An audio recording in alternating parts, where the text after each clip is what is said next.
બાબા રામદેવજી મહારાજની દિવ્ય કથામાં ભૈરવના ઉદ્ધાર પછીની કથા એક એક પરસાઓ બાબા રામદેવજી મહારાજ પૂરી એક એક ભક્તને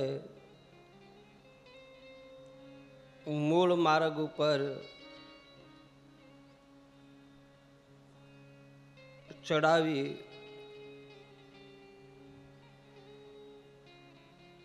ભૈરવ ઉદ્ધારની કથામાં આપણે જોયું સદગુરુના ઋણમાંથી બાબા રામદેવજી મહારાજ મુક્ત થયા. ધીરે ધીરે આખા પોકરણગઢમાં ચારે બાજુ રામદેવજી મહારાજની ખ્યાતિ ફેલાણી છે.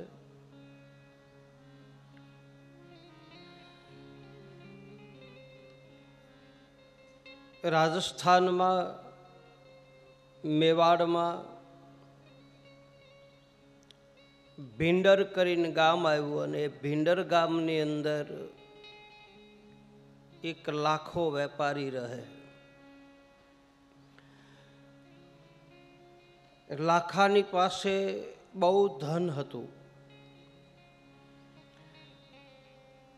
અતિ ધન ભેગું કરી લીધા પછી એની પાસે એક દુર્ગુણ પણ હતો અને એ હતો લોભ પ્રકૃતિ.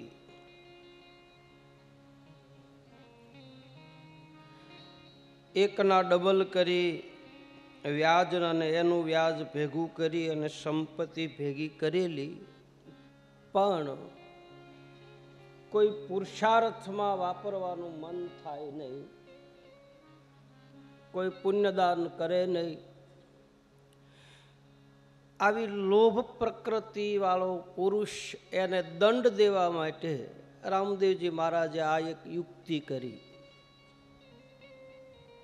કથા નાની એવી છે લાખાની, પણ એની પાછળનું જે રહસ્ય છે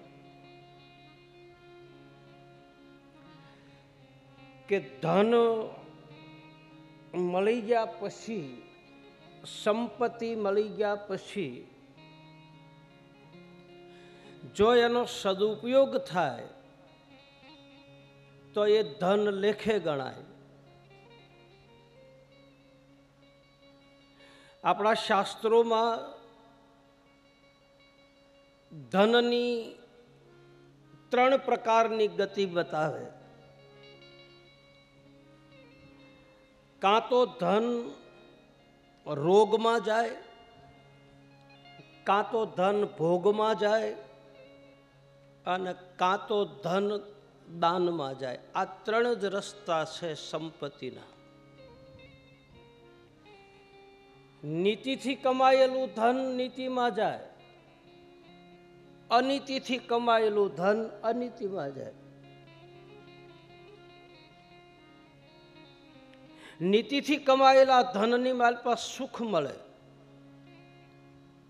અનીતિથી કમાયેલા ધનમાં ઉપદ્રવ પેદા થાય. ધન કમાવું જરૂરી છે, બીજો પદાર્થ છે. ધર્મ અને અર્થ, અર્થ એટલે પૈસો. સંપત્તિ કમાવી જરૂરી છે, સંપત્તિ વગર કોઈને હાલતું નથી, બીજો પદાર્થ છે. પણ નીતિથી કમાયેલું ધન મને તમને સુખ આપે. કોકનું આંસકેલું, કોકનું જોર જુલમ કરીને જબરજસ્તીથી લીધેલું મને તમને સુખ ન આપે.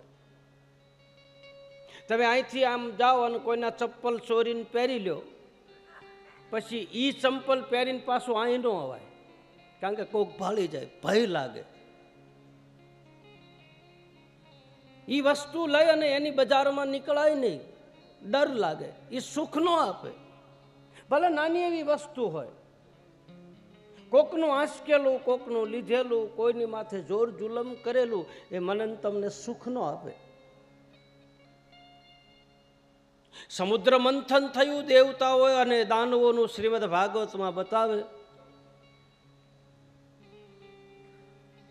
ભગવાને મોહિની રૂપ ધારણ કરી અને દેવતાઓને અમૃત પાઈ દીધું, દાનવોને વિષ આપ્યું, કપટ કરીને પાયું. પણ જ્યારે ભીહ પડી ત્યારે દાનવો ભાગ્યા, દેવતાઓ ભાગ્યા. કયો છે? હા, જ્યારે જ્યારે જરૂર પડે ત્યારે દેવતાઓ મેરુ ગુફામાં હંતાઈ જાય. અમૃત પીધું હોવા છતાંય, અમર બન્યા હોવા છતાંય, કારણ કે આંચકેલું છે, કપટ કરીને લીધેલું છે. એટલે કદાચ આપણે અમર તત્વ પ્રાપ્ત થઈ જાય ને તોય આંચકેલું સુખ આપતું નથી. કપટ કરેલું નહીં, નીતિથી જે કમાયેલું હોય એમાં મીઠાશ હોય. ભગવાન બુદ્ધ થયા. ભગવાન બુદ્ધ એક દિવસ વિહાર કરવા માટે નીકળ્યા.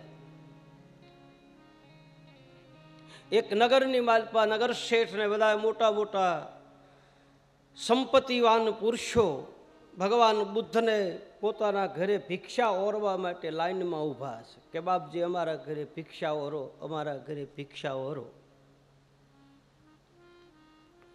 હવે એમાં એક ગરીબ વ્યક્તિ 3 દિવસથી લાઈનમાં ઊભો છે, એનો વારો નથી આવતો. બરોબર એનો વારો આવવાની તૈયારી થાય અને સમય પૂરો થાય. 3જા દિવસે ભગવાન બુદ્ધે જોયું કે આ વ્યક્તિ 3 દિવસથી લાઈનમાં ઊભો છે, લાવે અને પૂછું. ભગવાન બુદ્ધે ની પાસે આવીને હાથ જોડ્યા છે. બાપજી આપ 3 દિવસથી હું તમને મારા ઘરે લઈ જવા માટે, મારા ઘરે પ્રસાદ લેવા માટે હું તમને નિમંત્રણ દેવા માટે આવું છું, પણ તમારા માણસો મને તમારી સુધી પહોંચવા દેતા નથી. હું ગરીબ વ્યક્તિ છું, એક નાની એવી હાટડી ચલાવનારો છું. આ બધા નગર શેઠ છે. ભગવાન બુદ્ધે કહ્યું છે કે જા, તારા ઘરે બપોરે હું ભોજન કરવા માટે આવું છું. એ જ વખતે બાજુમાં ગામના નગર શેઠ, બહુ સંપત્તિવાન, એ નગર શેઠને ભગવાને નિમંત્રણ આપ્યું કે ભાઈ જા, બપોરે તારા ઘરે હું જમવા આવું છું. બંનેને એક જ દિવસે નિમંત્રણ આપ્યું.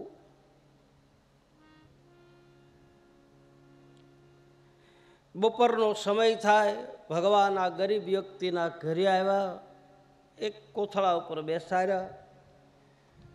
બાજરાનો રોટલો અને પથ્થર ઉપર લઢીને ચટણી બનાવેલી, એ ચટણી અને બાજરાનો રોટલો ભગવાન બુદ્ધને આપ્યો. ભગવાન બુદ્ધે બાજરીનો રોટલો ટુકડો ખાધો. અડધો રોટલો લઈને પોતાની જોડીમાં નાખ્યો. એની સામે જ નગર શેઠનો બંગલો હતો. ભગવાન એના ઘરે ગયા રોટલો ખાઈને.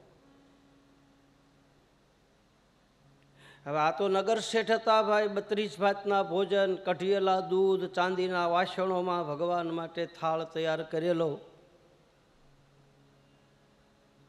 ભગવાન બુદ્ધ આસન ઉપર બેઠા, બાજોટ ઉપર થાળી મૂકી, 32 ભાતના ભોજન, લાડુ, મોહનથાળ. ભગવાને જોડીમાંથી બાજરાનો ટુકડો હતો ને, ટુકડો 32 ભાતના ભોજનની માલપા એ ટુકડો મૂક્યો. એટલે ઓલા નગર શેઠે કીધું કે આ તો જંગલમાં રહેનારા સાધુને શું સ્વાદની ખબર પડે, આને શું ખબર પડે. એવો ભાવ એને નગર શેઠને અને એના ધર્મપત્નીને થયો. ભગવાને એક હાથમાં લાડવો લીધો ને એક હાથમાં બાજરીના રોટલાનો ટુકડો લીધો અને બે આમ મુઠ્ઠી વાળી અને આમ ભેગા કરીને મુઠ્ઠી આમ દબાવી તો બાજરાનો રોટલો હતો એમાંથી દૂધની ધાર ચાલુ થઈ અને લાડવો હતો એમાંથી લોહીની ધાર ચાલુ થઈ. નગર શેઠને કહે તે કે બીજાના ગળા કરી કરીને જે આ ભેગું કર્યું એનો લાડવો તું મને ખવરાય તો આમાં લોહી છે અને આ એની મહેનતનું છે. બોલ શું ખાવ, રોટલો ખાવ કે લાડવો ખાવ? નીતિથી કમાયેલું ધન મીઠાશ હોય. અનિતિથી કમાયેલા ધનમાં બીજાના નિહાકા હોય, બીજાનું દુઃખ હોય માલ પર. ધનનો સદુપયોગ થાય, કાં તો ધન દાનમાં જાય, કાં તો રોગમાં જાય, અને કાં તો ધન ભોગમાં જાય. એક ભાઈને 1 લાખ રૂપિયાની લોટરી લાગી. 1 લાખ રૂપિયા લઈને બજારમાં નીકળ્યો, મદિરા પાન કર્યું. કોઈ દે ન પીતો હોય તેથી બરોબર એને પીધો, અને પીને બરાબર નાચવા વાળાની જે બજાર હતી, બજારમાં મુજરા કરવા વાળી હતી, એની બજારમાં એ વયો ગયો અને પ્યાલા ઉપર પ્યાલા માંડ્યો પીવા. 1 લાખ રૂપિયા 1 કલાકમાં ઉડાડીને હતો એવો પાછો આવ્યો. કાં તો સંપત્તિ ભોગમાં જાય, કાં તો યોગમાં જાય, કાં તો દાનમાં જાય. એ ભાઈ પૈસો પૈસાને ખેહે. એક દ્રષ્ટાંત છે. એક નગર શેઠની દુકાન અને એક વાણંદની દુકાન, હજામની, બેયની આમ એક દિવાલ. અને એમાં આ હજામે સાંભળેલું કે પૈસો પૈસાને ખેંચે, એટલે નગર શેઠની દુકાનની દિવાલ પાસે એને કોણ પાડ્યું, હોલ પાડ્યો.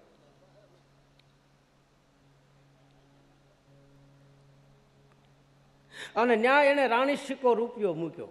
એમ કે આ નગર શેઠના પૈસા છે ને એની તિજોરીમાંથી મારી ભણે વી આવે. પૈસો પૈસાને ખેંચે તો. અમદાવાદ સાબરમતીમાં તમે જાઓ ને તો ઓલા વાંદરાનું પિંજરું છે ને ત્યાં લખેલું છે, તમે જાઓ જોજો. ત્યાં લખેલું છે પૈસો પૈસાને ખેંચે. આ સૂત્ર ત્યાં લખ્યું છે કાંકરિયા, અને એમાં વાંદરું બેઠું છે. એ અખતરો કોકે કર્યો હોય છે, પૈસો પૈસાને કહેશે. એના લખવા વાળાને પૂછેલું કે ભાઈ આ લખ્યું છે તો આ વાંદરાના પિંજરામાં પૈસો ક્યાંથી આવે? તો કે અખતરો કર.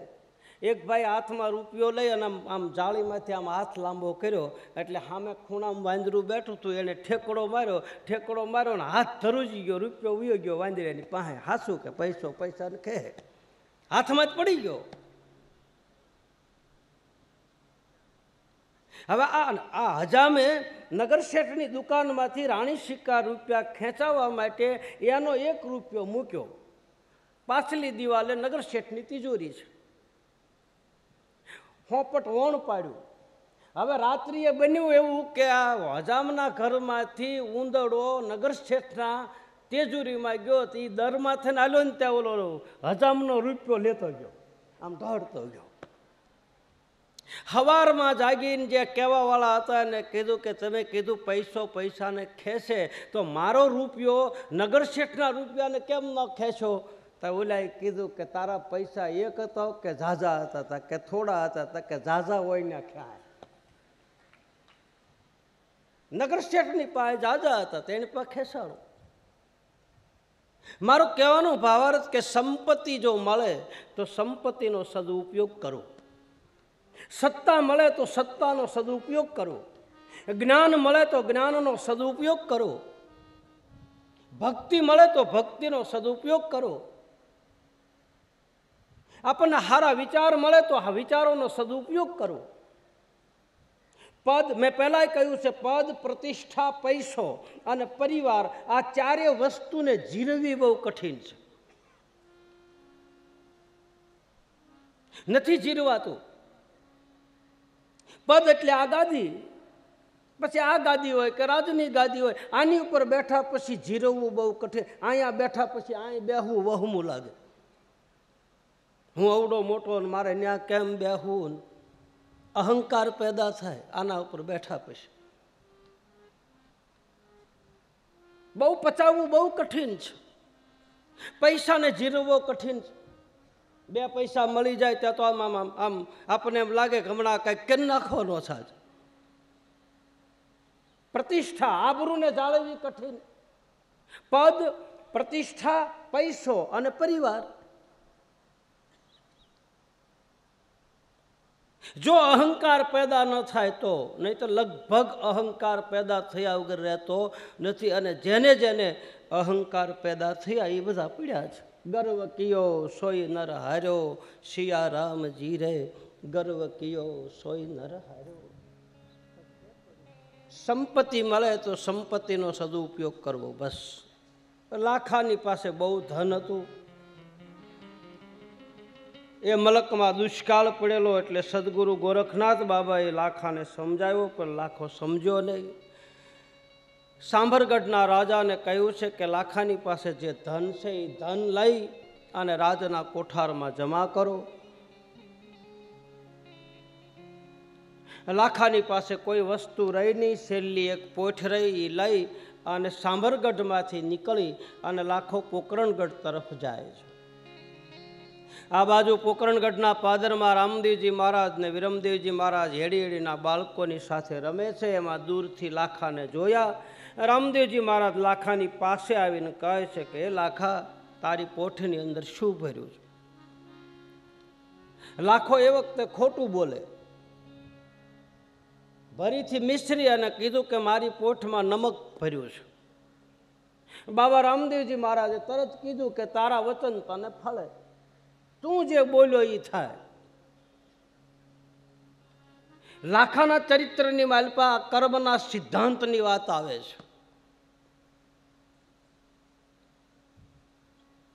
બાબા રામદેવજી મહારાજ કહે છે, લાખા તું જે બોલ્યો એ થાય. હું તને કહેતો નથી કે તારી મિછરી લૂણ બની જાય. નિજકૃત કર્મ ભોગ સબ ભ્રાતા. મેં કાલે તમને કહેલું છે રાત્રિની કથામાં કે વ્યક્તિ પોતાના કર્મના હિસાબે સુખ અને દુઃખ ભોગવે છે. પરમાત્મા કોઈને શ્રાપ આપતા નથી, પરમાત્મા કોઈને કોઈ દુઃખી કરતા નથી. જે કરે છે એ જ ભરે. વાવો એવું લણો. એટલે જ કહે છે ગીતાજીની વાલપા કે કર્મ કરતા પહેલા વિચાર કરવો, કર્મનું ફળ શું મળશે. અંધારામાં કર્મ કરો તોય ભલે, અંજવાળામાં કરો તોય ભલે, બાકી ભોગવ્યા વગર છૂટક્યો તો નથી જ.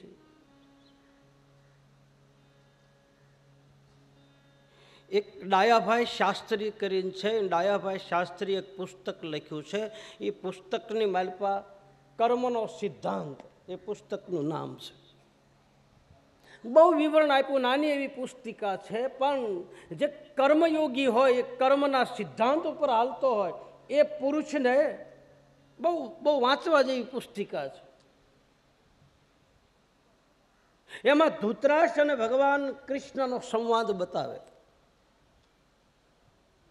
એક દિવસ ભગવાન કૃષ્ણને ધૃતરાષ્ટ્ર પૂછે કે હે ગોવિંદ, હે ગોપાલ, મેં તારો શું અપરાધ કર્યો કે માથે ઊભા રહીને તે મારા 100 દીકરાને મરવી નાખ્યા? આવો પ્રશ્ન પૂછે તો ભગવાન કૃષ્ણ કહે છે કે નિજકૃત કર્મ ભોગ સબ ભ્રાતા. હે ધૃતરાષ્ટ્ર, હું કોઈને મારતો નથી, હું કોઈને જીવાડતો નથી. સુનહુ ભરત ભાવિ પ્રબલ, બિલખે કહેવું મુનિનાથ. જીવન, મરણ, જશ, અપજશ, હાનિ અને લાભ, આ 6 વસ્તુ વિધાતાના હાથની વાત છે. એમાં ભગવાનના હાથની વાત નથી. કોઈને જશ અપાવવો, અપજશ અપાવવો, જીવાડવો કે મારવો, હરિ કોઈને મારતો નથી, હરિ કોઈને જીવાડતો નથી. નિજકૃત કર્મ ભોગ સબ ભ્રાતા. જશ બધા લઈ શકે, અબજશ લેવો કઠિન છે. સારું કામ કર્યું હોય તો એમ કે મેં કર્યું, મોડું થયું કે એમ કે એમ નહોતા, ત્યાં તો ઓલાએ કર્યું. તરત વ્યક્તિ છટકી જાય.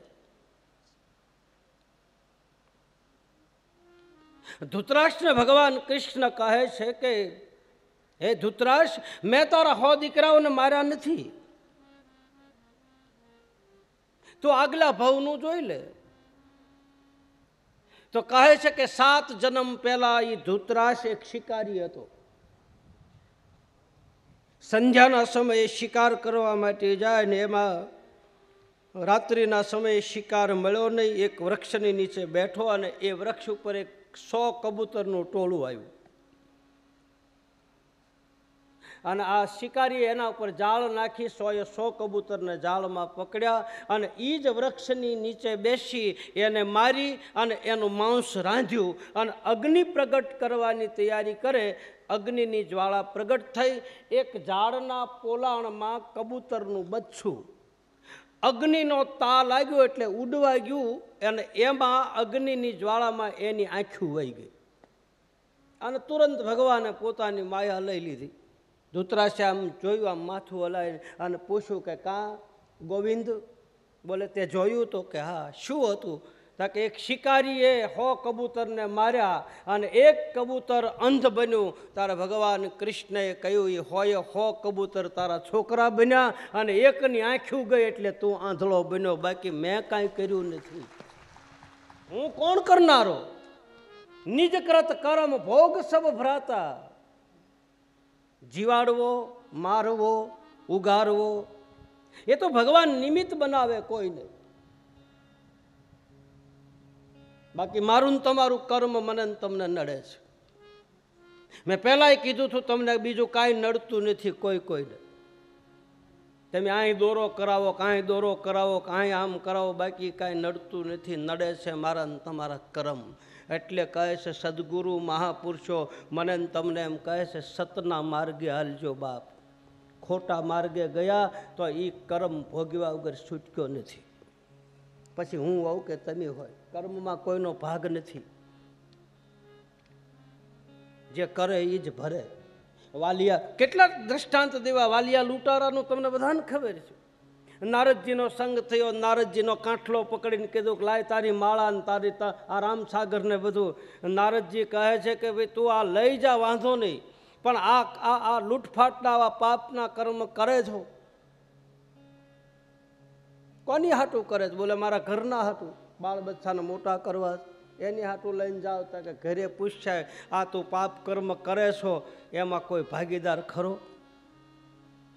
વાલીઓ દોડતો આવીને ઘરનાને પૂછું કે હું તમારા માટે આ બધું લાવું છું, આ કાળા ને ધોળા કરીને, કોકના ગળા કરીને, કોકને મારીને, આમ કરીને તેમ કરીને, હાસાન ખોટા કરીને લાવું, એમાં તમારો ભાગ ખરો? ઘરનાએ કીધું કે ભાઈ એ તો તું કરીને તું ભર, અમારે કાંઈ લેવા દેવા નહીં. લાગી ગઈ એક પલમાં. વાલ્મીક ભય બ્રહ્મજ્ઞાની ઉલટા નામ જપવા માંડ્યો. રામ રામને બદલે મરા મરા. કર્મના સિદ્ધાંત બતાવે ભાઈ આ મારે તમારે ભોગવ્યા વગર છૂટક્યો નથી. ધૂતરાશ ભગવાનને આવો પ્રશ્ન પૂછે ને એને બતાવ્યું. પાછો ધૂતરાશે બીજો પ્રશ્ન પૂછ્યો કે તો તે મને દઈ કેમ ન દીધું? પડ્યું કેમ રહેવા દીધું? 7 જન્મ ગયા તો 7 જન્મ સુધી તે ઢગલો પડ્યો રાખ્યો તો એને આવવા દેવું છું ને.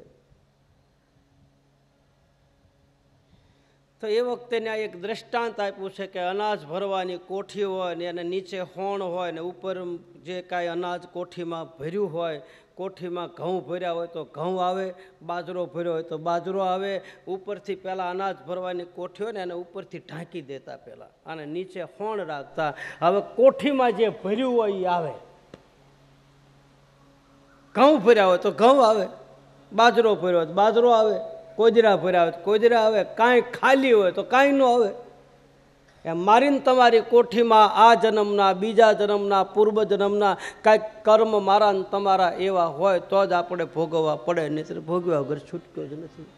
ઘણા તમે એમ કહો કે અમે આટલું કરીએ છતાં અમને આમ કેમ મળતું નથી? ગયા જન્મનું કોઠીમાં પડ્યું હોય એ કોણ ખાય?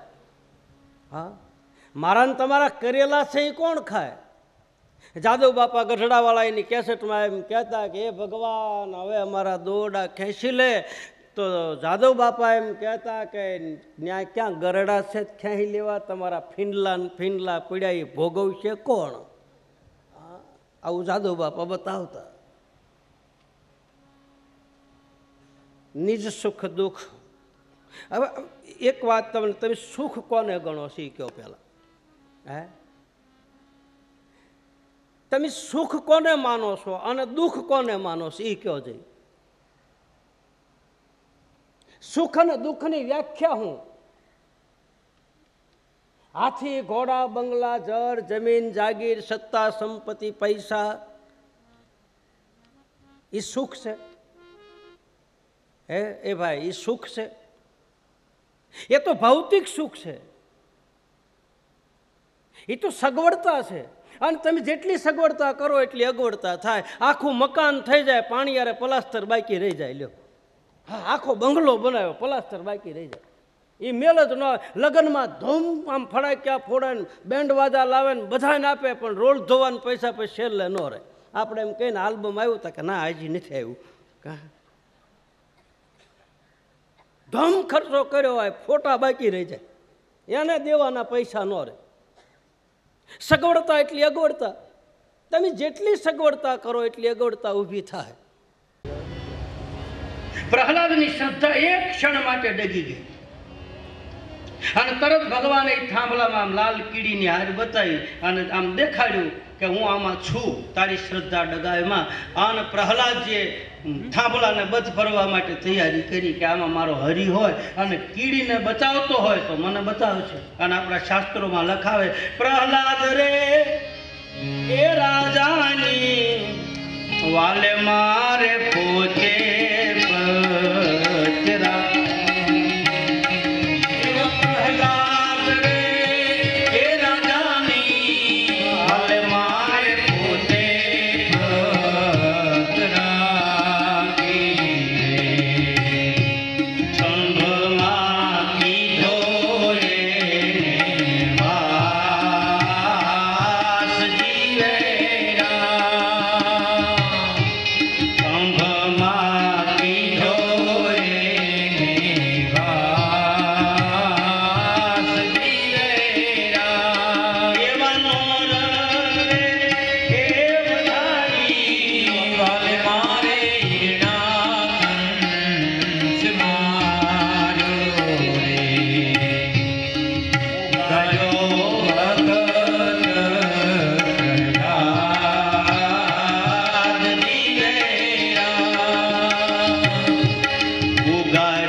ભીતરમાંથી પોકાર કરે, આદ્ર ભાવથી સ્તુતિ કરે તો એને પથ્થરની માલપા પણ પરમાત્મા દેખાય.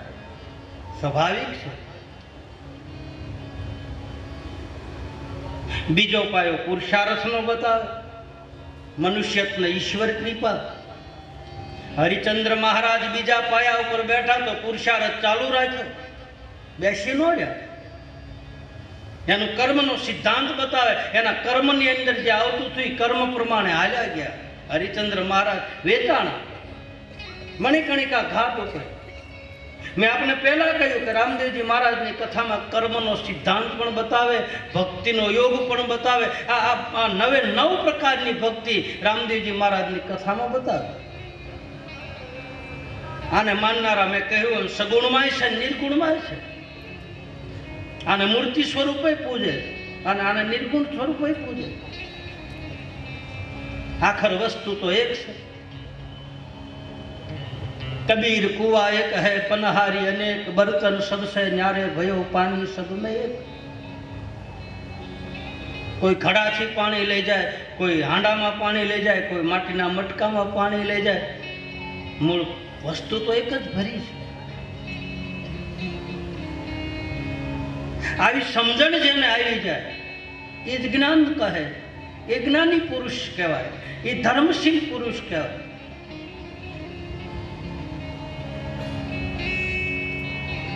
પેલા યુગમાં ગણપતિ મહારાજ પાયા ઉપર બેઠા, કોટવાલ તરીકે બેઠા. કોટવાલ એટલે રક્ષણકાર થાય, કોટવાલ એટલે ધ્યાન રાખનાર માણસ થાય, કોટવાલ એટલે ગોવાળ થાય, કોટવાલ એટલે ચોકીદાર થાય. કોટવાલનો અર્થ બતાવે. અથવા તો એનો અર્થ એ પણ થાય કે ગણપતિ એટલે સદગુણ આવે. અલખના અંજવાળે ગયા પછી સદગુણ પ્રાપ્ત થાય આપણને, આપણામાંથી દુર્ગુણો હટવા માંડે અને સદગુણ આપણામાં પ્રવેશ કરે એટલે સમજી લેવાનું કે આપણા ભીતરના પાટમાં થાય ગણપતિ બેઠા. અંજવાળું થાય અને અંધારું ઉયું જાય, ગુણ આવે. એટલે ગણપતિ કોટવાલ બન્યા. અને ગુણિયલ વ્યક્તિ જ્યારે એના પાસે સદગુણ પેદા થવા માંડે એટલે આપોઆપ એને ગતિ મળે. ધ્યાન દેજો બરાબર, બહુ સમજવા જેવી કથા. ગુણવાળા વ્યક્તિને આપોઆપ ગતિ મળે, એને આપોઆપ એના પગલા આગળ હાલવા જ માંડે, એને વેગ મળે, વેગ. એને પાંખ આવે, મારું કહેવાનું ભાવાર્થ. અને જેટલા ગુણવાળા વ્યક્તિ છે એટલા જ ઉડ્યા છે, એટલા જ આગળ વધ્યા. એટલે બીજા યુગમાં ગરુડજીને ફટલે બેહાર્યા, પાંખો આપી. હું નથી કહેતો, આપણા સંતોના પ્રમાણ. રામાયણ ગીતા મારી આ અંતરની આંખો, રામાયણ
આનો અર્થ એ થાય.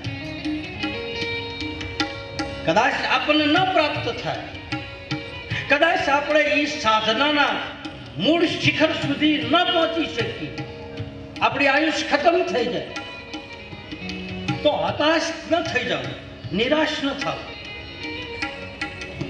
ધીરે ધીરે આગળ વધવું. જો ભીતરમાં પામવાની ઈચ્છા જ છે તો આજ નહીં તો કાલ આપણે સાધનાના શિખર સુધી પહોંચી જઈશું. વેગ મળો, આપણે નિરાશ થઈને બેસી જઈએ, અમે એટલી બીજ કરીએ, એટલી પૂનમ ભરીએ, અમે એટલી જગ્યાએ ગયા, અમારે કાંઈ વળ્યું નહીં. ના, બરોબર પાકવાનું હોય ને તમારો વિચાર ફરી જાય. 12 બીજ પૂરી થઈ હોય, 13મી બીજે ફળ આવવાનું હોય ત્યાં મારી પાસે આપણી શ્રદ્ધા ડગી જાય. અને ફળ પાકવાનું હોય ને ભાઈ, તારે જ પૂડા સાસુ મારે. ધ્યાન દેજો બરાબર. હા, એ પાકવાનું હોય તારે જ એના વયા ઉડાડવા પડે. વાયુ હોય તારે તો ઠીક છે, પાક થાય ને પછી મેળો કરે ને ગોફણમાં ઘા લઈને પછી ફેરવીને મૂકે. પાકવાનું હોય તારે જ કોક સાંચ મારવા આવશે, અને જો એ સાંસ ખમી જાય તો વાંધો ન આવે, પણ લગભગ આપણે પડી જાય છે.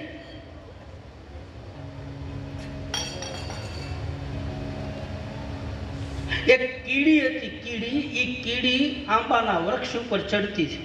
કદાચ તમે સાંભળ્યું છે આ દ્રષ્ટાંત. હવે એ 2-3 વખત આમ સડન પડે, એમાં બાજુમાંથી મકોડાની જાન નીકળી, આપણી દેશી ભાષામાં મકોડાની જાન. 7-8-10 મકોડા હેઠા ઉતરતા હતા આંબેથી, અને ઓલી કીડી નીચે પડીને પછી સડે. એટલે એમાં એક મકોડો એવો અકોણો હતો આપણી ભાષામાં. એટલે ઓલી કીડીને કીધું તું 7-8 વખત ઉપર જાશો ને પાછી આવે છો, એ આંબાની ડાળે કેરી કેટલી આખી છે, તું ત્યાં કારે પોગીશ, તારી જિંદગી વહી જાય, તારી પેઢીઓ વહી જાય ને તોય તું ત્યાં પોગી નહીં. તારે કીડીએ બહુ જવાબ આપ્યો કે ભલે હું 17 વખત પડું ને સડું, બાકી કેરી જ્યારે પાકશે ને તારે હું ત્યાં પોગી જાય. આ સાધનાના માર્ગ ઉપર મન તમે પડીએ આખડીએ ભાઈ.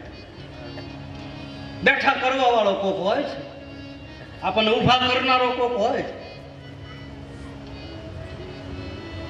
નાના બાળકને તમે આમ તેડીને આપણે આમ રમાડીએ અને આમ આપણે એના ભાવથી એને આમ ઉલાળીને કહી છે કે હે મારો ગગો, હે મારો દીકરો, એમ ગલું ગલું ગલું એમ કરીએ છીએ, અને એ છોકરું કિલકિલાટ હસતું હોય. એ શું કામ હસતું હોય? એને ખબર છે કે મને જે ઉલાળે છે ને એ જ પાછો ઝીલ છે, એટલે એ છોકરાને ભય નથી. એમ મને તમને કંઈક પડીએ ને તો પાછો બેઠો કરનારો મારો ને તમારો બાપ હોય છે, મારો ને તમારો ગુરુ હોય, જીલવા વાળો હોય. એ જ ઉલાળે, એ જ રમાડે. એટલે અટકી ન જાઓ, નિરાશ ન થાવ, તમે હિંમત ન હારો. ભલે પડો, ભલે ગોઠણ. આપણે નાના હોય ત્યારે સાયકલ બાપુ આંટીમાં શીખવા જતા, ગોઠણ નો સોલાઈ જતો. સાયકલ આંટીમાં નાખીને ઓલા દાંડિયાની હોપટ પગ નાખવાનો, અને પછી એક હાથે આમ હેન્ડલ થોડું ગોઠણ સોલાઈ જશે. ભલે સોલાવો, ભલે પડો, ભલે ભાંગો, પણ ગતિ હોવી જોઈએ, વેગ હોવો જોઈએ. મારે તમારે આગળ વધવું હોય તો મારી તમારી ગતિ રૂંધાઈ જાય. ગાડી ફરે ને તો જ માર્ગ કપાય, પંથ કપાય. એવા ધીરે રે, એ ધીરે રે તમે ભાઈ હાલજો.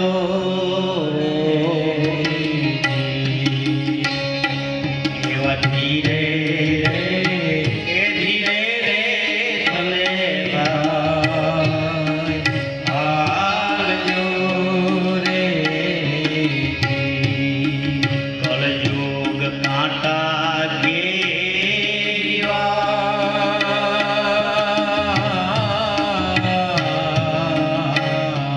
સંતો ભાઈ કળયુગ કાંટા ઘેરીવા. આમાં ધીરે રે, એ ધીરે રે તમે ભાઈ હાલજો રે.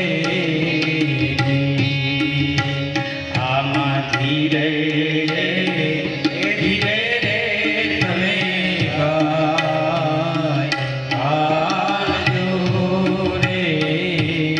ધીરે ધીરે, મજરા મજરા,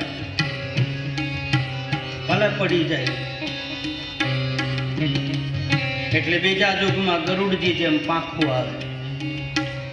સાધનાના માર્ગ ઉપર વેગ મળે, ગતિ મળે, કોઈ ધક્કો મારનાર મળી જાય કે ભાઈ હજી આગળ વધ, હજી આગળ વધ, હજી અહીંયા આવવું છે, હજી અહીંયા આવવું છે, હજી એમ કરતા કરતા જિજ્ઞાસુ ભક્ત બની જાય. આગ્રભાવ વાળો, ભીતરમાંથી ભાવ વાળો વ્યક્તિ બની જાય. પછી એની મેળાએ જ ગુજવા મળે, પછી એની મેળાએ પ્રકાશિત થવા મળે, પછી એની મેળાએ ખબર પડવા મળે. નાનું છોકરું હોય જ્યાં સુધી, બાળક હોય ત્યાં સુધી ખબર ન રહે, બાકી મોટું થાય પછી એની મેળાએ ખબર પડવા મળે કે આ મારી માં છે, આ મારું બાપ છે, આ મારા ભાઈ છે, આ મારું કુટુંબ છે, આ મારો પરિવાર છે. એમાં સાધક બાળકના રૂપે ગુરુના પંથ ઉપર હાલવા માંડે, પછી ધીરે ધીરે એને બધી ખબર પડવા આપોઆપ ખબર પડવા માંડે. એટલે ગરુડજીને કોટવાલ બનાવ્યા, પુરુષાર્થ રૂપી પાયો મજબૂત કર્યો, એનું બીમ ભર્યો, એમાં સિમેન્ટ નાખી સતનામનું અને નિજતાના હરિયા નાખીને બીજો બીમ ઉભો કર્યો, બીજા પાયો ગાળીને કોલમ ઊભી કરી. ભાઈ શ્રદ્ધા રૂપી કોલમ એને કહે, અને પુરુષાર્થ રૂપી કોલમ કહે.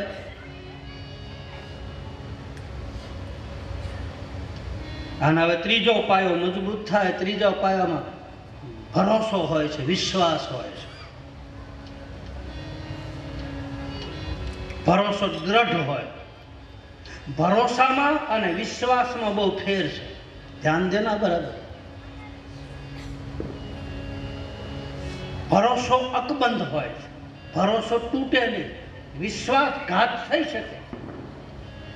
વ્યક્તિની માથે વિશ્વાસઘાત થાય છે. યોગ વશિષ્ઠ રામાયણની માલિકા 28 પ્રકારના નર્ક બતાવે છે, અને એમાં મોટામાં મોટું પાપ બતાવે છે વિશ્વાસઘાત. બે પાપ મોટા બતાવે છે, એક વિશ્વાસઘાત અને એક બળાત્કાર. બળાત્કાર એટલે કોઈના ઉપર જોર જુલમ ન કરવો, કોઈના આત્માને દુઃખ ન દેવું. આત્માને જો દુઃખ આપે એ મોટામાં મોટું પાપ ગણાય છે. બીજાના આત્માને દુઃખ આપે એ ગણાય, અને પોતાના આત્માની હત્યા કરે એ પાપ ગણાય. એને કહે છે આત્મહત્યા. આ મોટામાં મોટું પાપ. એ પાપનું વેલ્ડિંગ થઈ જાય, એ નથી જાતું. આવું યોગ વશિષ્ઠ રામાયણમાં લખે. અને વિશ્વાસઘાત જેની માથે થયો હોય એ વ્યક્તિ જિંદગી ભર એને યાદ રાખે. દગા કિસી કા સગા નહીં. દગો ન કરો. આ મહાપુરુષોએ કોઈને દગા નથી દીધા. આ મહાન ચેતનાઓએ કોઈની ઉપર વિશ્વાસઘાત નથી કર્યા. અને આ મહાપુરુષોના વિશ્વાસને પરમાત્માએ તોડવાય નથી દીધો. એને જ્યારે બોલાવ્યો ત્યારે આવીને ઉભા રહ્યા છે. જો ન જાઓ તો એનો વિશ્વાસ તૂટે, એનો ભરોસો તૂટી જાય. અને આ ભરોસાથી જ આવે છે, આ વિશ્વાસથી જ વેગ મળે. રામચરિત માનસની કથામાં 5મા પ્રકારની ભક્તિ બતાવે. મંત્ર જાપ મમ દ્રઢ વિશ્વાસા, અને પંચમ ભજન સો વેદ પ્રકાશ. જેનું ભજન મજબૂત હોય એનો ભરોસો દ્રઢ થાય, ભજન ન હોય તો ભરોસો દ્રઢ ન થાય. એટલે કહે છે મંત્ર જાપ મમ દ્રઢ વિશ્વાસા, પંચમ ભજન સો વેદ પ્રકાશ. ભજન વગરનો ભરોસો ન કાપો. સ્મરણ હોવું જોઈએ, ભજન હોવું જોઈએ, ગુરુએ દીધેલું મંત્ર હોવો જોઈએ. એ મંત્રમાં એટલી તાકાત છે કે હરિની સામે આપણો ભરોસો બંધ થાય. આજ આપણા ભરોસા તૂટી જાય, આજ આપણા વિશ્વાસ ડગી જાય. ત્રીજો પાયો છે. જ્યાં રામદેવજી મહારાજના પાઠ મંડાતા હોય, જે નિજાર ધર્મની ઉપાસના કરનારા હોય એના માટેની આ કથા છે. એને સત્ય, પુરુષાર્થ અને ભરોસો, શ્રદ્ધા અને વિશ્વાસ લઈને જવું પડે. શ્રદ્ધા અને વિશ્વાસ ન હોય તો ત્યાં મને તમને સ્થિરતા ન મળે. ઉલઝન ઉદ્વેગ મનથી ગયેલા હોય તો ત્યાં સ્થિરતા પ્રાપ્ત ન થાય.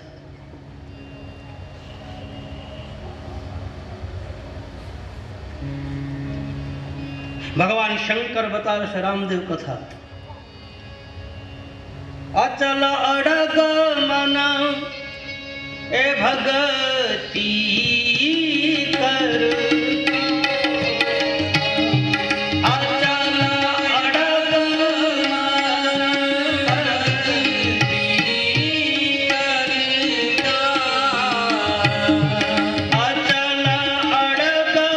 મન ભક્તિ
જગે નહીં હરિના દાસ ના થાય. ભલે ભાંગી પડે પછી બ્રહ્માંડ, મન ભાંગવા ન જોઈએ. મન ભાંગી ગયા વાત પૂરી. મોતી ભાંગ્યું વીંધતા, મન ભાંગ્યું કવેણ, ઘોડો ભાંગ્યો ઠેકતા, પછી બાપ એને નહીં હાંધો કે નહીં રો. પછી એના તળિયા છે ને તળિયામાંથી પાણી જગ્યા કરે. અને હાંધો એ હાંધો અને વાંધો એ વાંધો. હાંધા એ હાંધા જો એ અડગ ન હોય, એ અટલ ન હોય.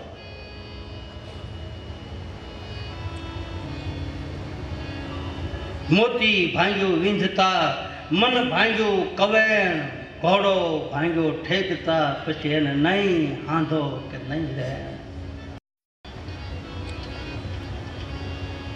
અચલ રહેવું, અડગ રહેવું, ડગવું નહીં. આપણે તો હાલતા ડગી જાય. થોડાક દી માળા કરી હોય, માળામાં કાંઈ ફેર ન પડ્યો, માળા ખીલે ટીંગાડી દીધી, લાગે તો તીર નકર જયરામાં પીર. અમારું કાંઈ વળ્યું નહીં. એમ થોડું હાલે, કહાય જવું પડે. પછી આપણે જઈને કહીએ બાપુ અમારો કોઈ ધડો નથી કરતું. પણ ધડો ક્યાંથી કરે? ધડો કરવા વાળો પાણો જોયો તમે કોઈ? પેલા આપણા ગામડામાં ધડો કરતા ને, તોલા નહોતા, તારે પાણો મૂકતા. ઘી લેવા જાય કે તેલ લેવા જાય ને તારે ધડો કરીને આપતા. એ ધડો કરેલો પાણો તમે જોયો છે? એ સારે કોઈ ઘાઈ ગયો ને તારે ધડો થાય. આપણે કઈ ઘાવું ને ધડો કોઈ કરે?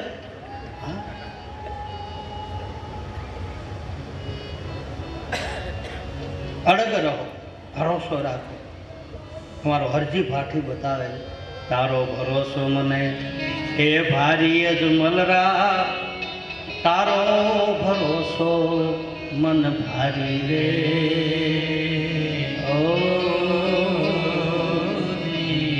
ભરોસો કારે બંધાય? હરજી ભાઠી બીજી કડીમાં જવાબ આપે, ભલે ભલે પીર રામ દેને સમરું, ઈસે અલખ અવતારી રે.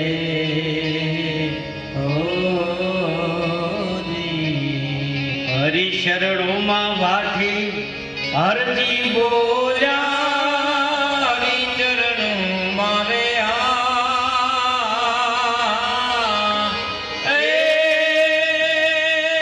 હરજી બોલ્યા, રામ કુંવર ને દાધારી અજમલરા, રામ કુંવર ને દાધારી અજમલરા, તારો ભરોસો મને ભારી રે.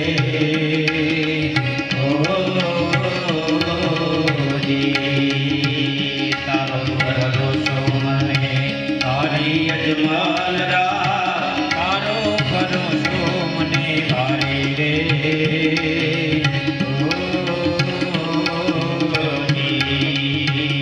ભલે ભલે પીર રામ ને સમરું, ઈસે અલખ અવતારી રે.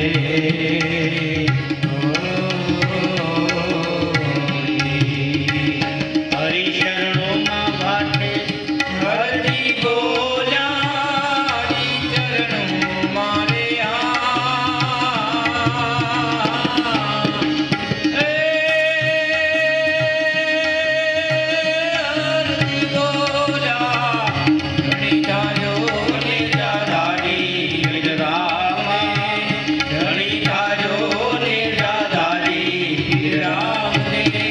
તારો ભરોસો મને ભારી રે.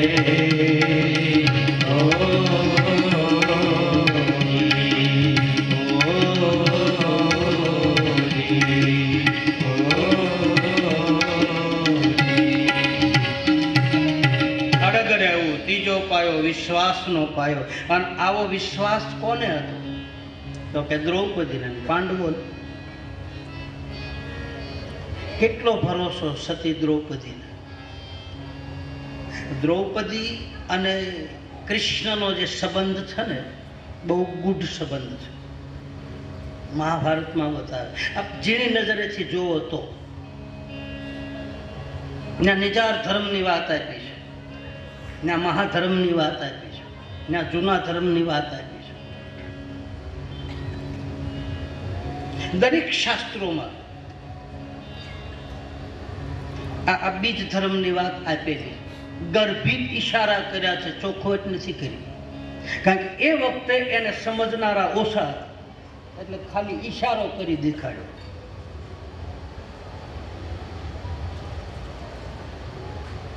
સતી દ્રૌપદીને ભરોસો હતો કૃષ્ણ ઉપર. કેવો ભરોસો? આમ તો ગણો ને તો 5 પાંડવોની હારે તો પહેલા એને પછી લગ્ન કર્યા, બાકી 5 તો એને બતાવી દીધા હતા કૃષ્ણએ તમને. અને ત્યારથી આપણા ગામડાની માતાઓ દીકરીઓ, જે અત્યારની દીકરીઓ તો ઠીક, પણ મોટી ઉંમરની દીકરીઓ હોય ને પાછી કે રમ્યા હશો, તમને ખબર છે. આમ 5 પાણા લે, માતાજીને ખબર હોય, પછી આમ હોય, પછી આમ કરીને આમ કરે, અને આમાં જેટલા આવે ને, કોકને 4 જ આવે, કોકને 3 આવે, અને કોકને 5 આવી જાય. ભગવાન કૃષ્ણ અને દ્રૌપદી જ્યારે પાશિકા રમતા હતા, એટલે દ્રૌપદી આમ કરીને આમ પાશિકા કર્યા, 5 ઝીલ્યા. તારે એને કીધું, બેન દીકરી, હવે તારા 5 પાશિકા ઝીલવાના છે, આજ નહીં તો કાલ. આ પહેલેથી ઝીલેલા હતા. બહુ ગૂઢ રહસ્ય વાળું વાત છે. અને ત્યારથી માતાજી પાશિકા જ કહેવાય ને, એને શું કે પાશિકા કે ને, પાશિકા આમ ઉલાળે, પાછું એક હેઠેથી લે, આમ ઉલાળે ને પાછું હેઠે આમ ભરી લેવાનું, પાછું ઓલું આવતો હોય ને ઝીલી લેવાનું. એવી સોપાટ્યું એ જ માંડી મેં તો શું. આ પાશિકાનું ભજન છે. ખેલું મારા પિયુની અને શરત કેવી મૂકી તમે જુઓ. એક ગોરખનાથ બાબાનું આ ભજન છે. 24 કલાક યોગી પુરુષ, 24 કલાક ધૂણો તાપનાર પુરુષ. એને પોતાની જાતને સ્ત્રી ગણી નાખી, પોતાની જાતને દાસી ભાવ પેદા કરી નાખ્યો. એવી સોપાટ્યું એ જ માંડી મેં તો શું. અને ખેલું મારા પિયુની અંગાથ રે, એ જ હું રે, હારું તો મારા ધણીના નામની રે. ધણી મારો હારે તો રાખું મારી પાસ કોઈ, એ જ કોઈ બતાવો મને મારો જોગીરો. દ્રૌપદીને વિશ્વાસ ડગ્યો નહોતો. 12 વર્ષના વનવાસ મળ્યા પછી દુર્વાસા ઋષિ એના દ્વાર ઉપર આવે. આપ બધાને ખબર છે. અને દુર્વાસા ઋષિ એમ કહે 1,80,000 સાધુઓને લઈને આવ્યા એમ કહે.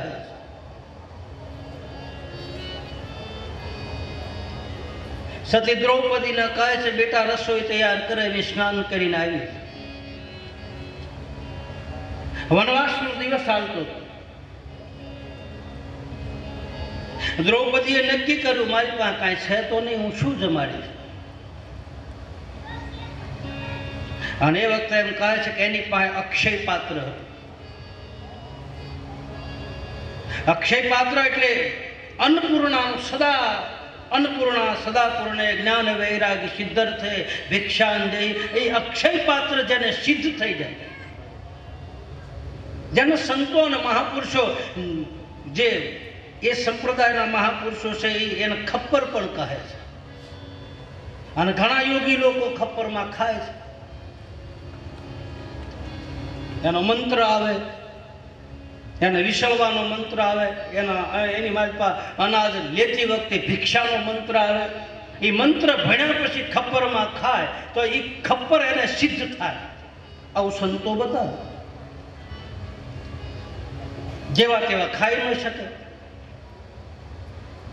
ખપ્પર લઈને માગવા જવું પડે, 3 ઘરની ભિક્ષા ઉઘરાવે અને 3જા ઘરની ભિક્ષા જો મળી જાય તો ઠીક, નહીંતર પાછું પાણી પીને અને ગામના વગડાની માલપા કે શિવ મંદિરમાં રાતવાસો કરવો પડે. બીજા દિવસે પાછું ખપ્પર લઈને જવું પડે. કારણ કે દ્રૌપદી એ મહામાયા હતી, એ ખપ્પર વાળી તો હતી જ. 5 પાંડવ 6ઠ્ઠા નારાયણ તારી ખપ્પર મારા એમ કીધું તો છે. એ કાંઈ પાંડવોના ઘરેથી નહોતા.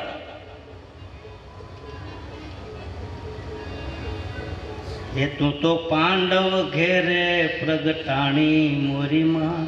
પટરાણી નહીં, ત્યાં પ્રગટ થઈ. આપણે ગાઈ છીએ તું પાંડવ ઘરે પટરાણી ના, આ કોઈની પટરાણી નથી થઈ, આ મહામાયા છે. એ તું તો પાંડવ ઘેરે પ્રગટાણી મોરીમાં, જ્યાં જોવું ત્યાં જોગ માયા. તો પાંડવ ઘેરે પ્રગટાણી મોરીમાં, જ્યાં જોવું ત્યાં જોગ માયા. કાળી કલ્યાણી માં,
અને એ કોઈના નથી. અને તમારા જે ઘરે છે ને એ તમારા નથી, એ કોઈના છે. હે ભાઈ, તમે એમ કહો છો કે ભાઈ 2 જણા છે, ના રે ના, છે એ તમારા નથી. બેયની વાત છે. કોઈ કોઈનું નથી રે, કોઈ કોઈનું નથી, કોઈ કોઈનું નથી, બધાના હક મરે છે, નથી રે, કોઈ કોઈનું નથી, બધાના હક મરે છે, નથી કોઈ કોઈનું નથી. કોણ કોનું છે કોઈનું? સ્વાર્થ છે ત્યાં સુધી છે, સ્વાર્થ પૂરો થયો વાત પૂરી. ગરજઈ અર્જુન હિજર ભયો, ગરજઈ ગોવિંદ ઘેન ચરાયો. ગરજઈ અર્જુન હિજર ભયો, ગરજઈ ગોવિંદ ઘેન ચરાયો. ગરજઈ ભીમ રસોઈ પકાય, ગરજઈ દ્રૌપદી દાસી ભયો, ગરજઈ દ્રૌપદી દાસી ભયો. ગરજ પડી જ લોગન મેં ભાઈ, ગરજ બિના કોઈ આવે ન જાવે, ગરજ બિના કોઈ આવે ન જાવે, ગરજ બિના કોઈ આવે ન જાવે. સ્વાર્થ હોય ત્યાં સુધી ગરજ, હેતુ રે વગરના ન હોય હેત જગમાં ભાઈ. એ તો કાંઈક સ્વાર્થ હોય તો જ ઈ એમ કે એમી તમારા છે, આ એમ કે એમી તમારા છે. બાકી લાવતા બંધ થઈ જાઓ. જય શ્રી કૃષ્ણ. એ તો થપ્પા ને થપ્પા આપે ને એટલે ઓલી એમ કે આવો આવો શેરો કરો હાલો. બાકી દેતા બંધ થાવ વાત પૂરી. કારણ કે મહામાયા છે, એ માયા જ કોઈની થવા દેતા નથી. એ આડી ફરે છે. માયા કાળી નાંગણી જન્મે એટલા ખાઈ જાય, એમાંથી જો કોક બચી શકે તો આવા મણિધર થઈ જાય. દડી નાંગણી એક હુંડલો એક ઈંડા મૂકે, એક ટોપલો ભરાય એટલા, અને એ મૂકતી જાય ને ખાતી જાય. એમાંથી દડીને આખું ઉયું જાય ભાઈ મણિધર થાય. બાકી તો બધા હોમાઈ ગયા બાપ માલિકા. એની મુક્તિ જાય, એના એ ખાતા, એ જ માયા એને ને એને ખાય.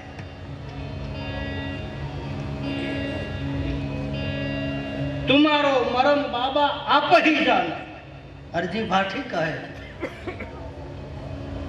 શુક્લ દૂજ ભાદો ભગવંતા, પ્રગટે ઝૂલે કહે સબ સંતા.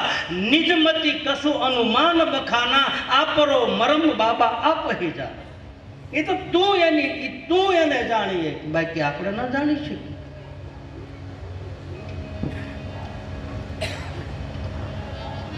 એટલે સતી દ્રૌપદી એ પાંડવોના ઘરેથી નહોતા, સતી તોરલ એ જેસલના ઘરેથી નહોતા, રૂપાદે એ માલદેના ઘરેથી નહોતા, લોયણ એ લાખાના ધર્મપત્ની નહોતા. ભાઈ એ બહુ સમજવા જેવી વાત છે. એ તો આપણે કહીએ છીએ કે લાખો અને લોયણ બે માણા હતા, સતી તોરલ અને જેસલ બે ના. જીની નજરેથી જોવો, એના જે ચરિત્રો છે એની મારી પાસે ઊંડા ઉતરીને જોવો તો તમને ખબર પડે. કારણ કે તોરલ એ જાડેજાના ગુરુ હતા, રૂપાદે માલદેના ગુરુ. મેં સવાર બપોરની કથામાં કહ્યું કે આમાંય પામી શકાય, હાડલામાંય ગુરુ બની શકે, એવું નથી કે ન થાય. આ જગતને તારી છે અને ઈ જ તારે. ત્યાં આમાં લખે છે ને કે સતી વગર ધર્મ નહીં હાલે અને જતી પુરુષ વગર જામો નહીં પડે.